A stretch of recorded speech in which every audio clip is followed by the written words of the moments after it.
Hey everybody, thanks for joining me today. Today we're going to clean a paint roller cover. So a lot of you buy cheap roller covers and then they're so cheap you just throw them away. That's really a bad idea, especially on a job of any size. What you want to do is buy a quality roller cover, somewhere around $5 to $8 a piece, and they just do a lot better job. They hold more paint and it just looks better overall. And when you spend that kind of money for a roller cover, you want to keep them clean, because to be honest with you, they work better and better each time you use them until they're wore out. So today I'm going to show you a quick and easy way of cleaning them, because everybody knows it's a mess to clean them and you never get them cleaned completely out, and so you're never able to use them the second time anyway. But so I'm going to show you a little trick. So you're going to need a roller frame, and you're going to need some pressurized water, something that has a jet stream or where you can dial it into a jet stream. And then you're going to need some warm soapy water and a rag just to wash your hands off. So what we'll do is we'll grab this roller cover out of here, and the first thing I'm going to do is I'm going to show you how to get the paint off of it.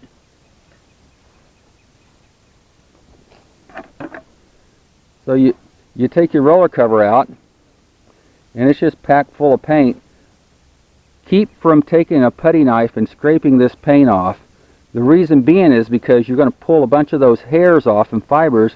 They're going to go into your paint, and then you're going to apply them to the wall next time you get into this.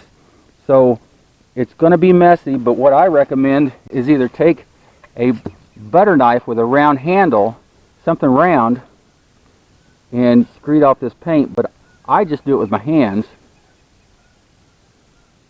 and it works a lot better. You could probably wear gloves doing this, but as long as you have a way of cleaning your hands afterwards. So I always have a little bucket of water.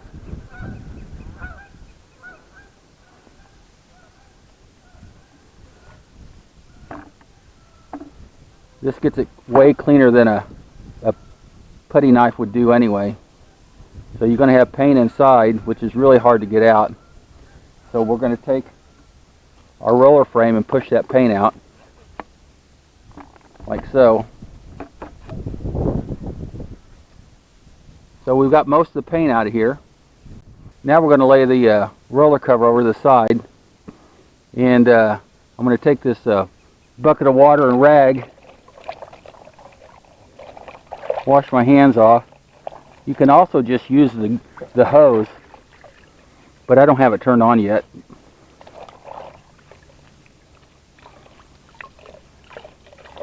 So it doesn't take very long. You just don't want to leave that paint on the duration of your cleaning, because it'll be harder to get off. Alright, I'm going to go turn the water on and we'll continue. Alright guys, so we're going to clean off the roller frame where I stuck it in that roller a while ago. Then I'm going to take the roller cover itself and clean the center out, like so. Then I'm going to insert that into the frame. Do another little rinse. Then I'm going to put this on jet.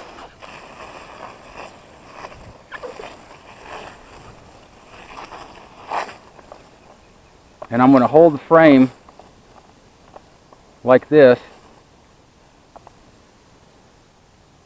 See, I got it. Then I'm going to spin out the paint.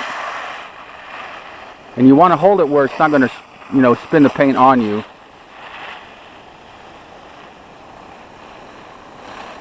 And then you want to get in there and slow it down and force that water inside. So that slows it down.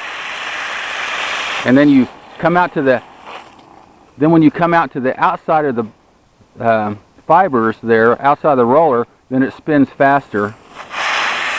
So you come in close, drive that water in, slow that roller down, and then come up to the top.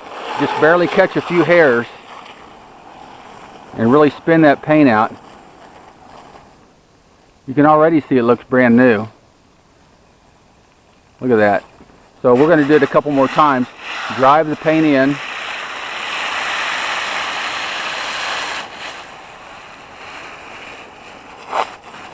And then use centrifugal force and spin that roller up.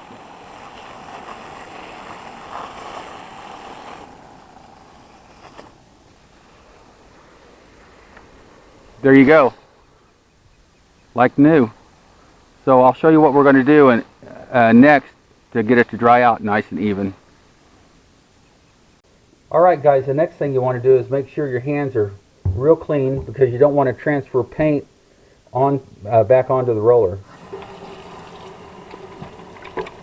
Alright guys, we're going to take the cover off the frame. Just a quick motion here. Then all you do is you just fluff it up, make it all even, and you're going to set it straight up and down, like in your sink or next to your sink. That way, if there's any water in it, it's going to run down and run into your drain. I appreciate everybody watching my videos and supporting me. Please like and subscribe. Give me a thumbs up. Share me on Facebook. I'm really trying to grow my channel this year, so I appreciate any help you can give me. And until next time, take care. Bye.